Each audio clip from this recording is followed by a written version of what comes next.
Barry Morphew, a long-time suspect in his wife Suzanne Morphew's disappearance and murder, was arrested recently for a second time and charged with her murder after a toxicologist found a unique combination of tranquilizer substances in her bone marrow. And according to a grand jury indictment made public in June, Barry Morphew has in the past acknowledged using a certain tranquilizer to knock out deer and cut off their antlers.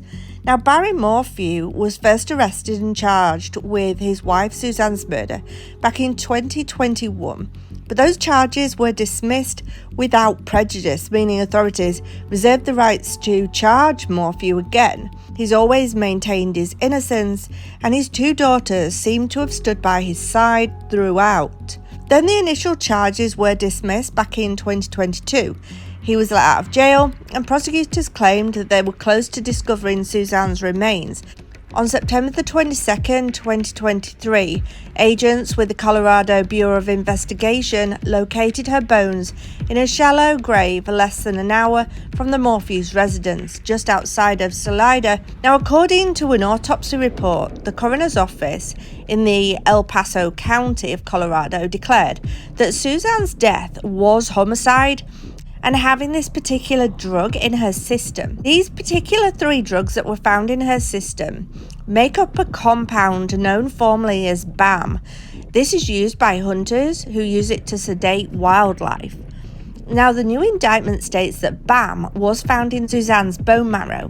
Barry Morphew was known to be an avid deer hunter whose home was filled with deer heads and antlers. The indictment links Barry Morphew to purchases of the drug BAM compound, which is a highly controlled drug, and apparently prescription records show that when Suzanne disappeared, only one citizen living in the entire area around where they lived had access to BAM.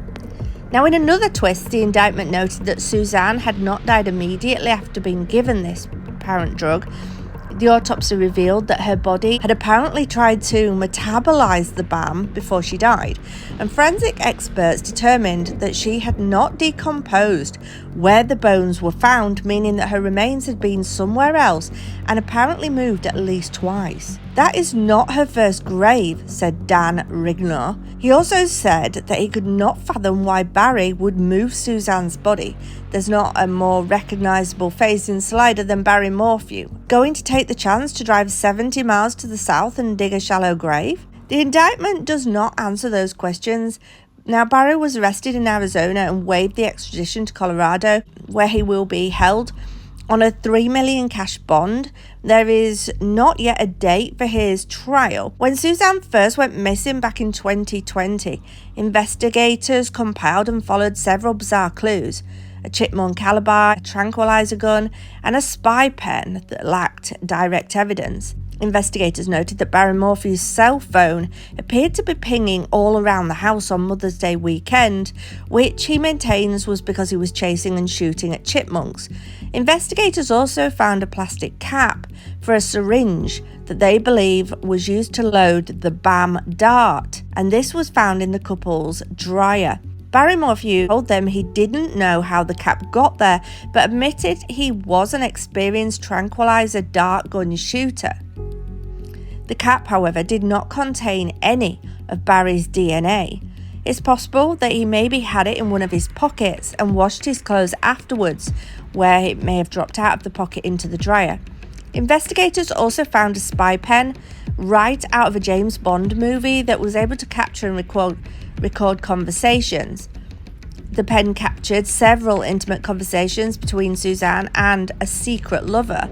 So was it possible that Barry had found out about the secret lover and was not happy? In the days, weeks and months after Suzanne Morphew was reported missing on Mother's Day 2020, her trail went cold. But the mother of two's disappearance had become the biggest story in Colorado at the time. Barry Morphew was rearrested in June this year and charged with first-degree murder.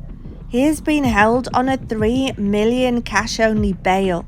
What do you believe happened to Suzanne Morphew, and do you believe that her husband was the person responsible for killing and hiding her body.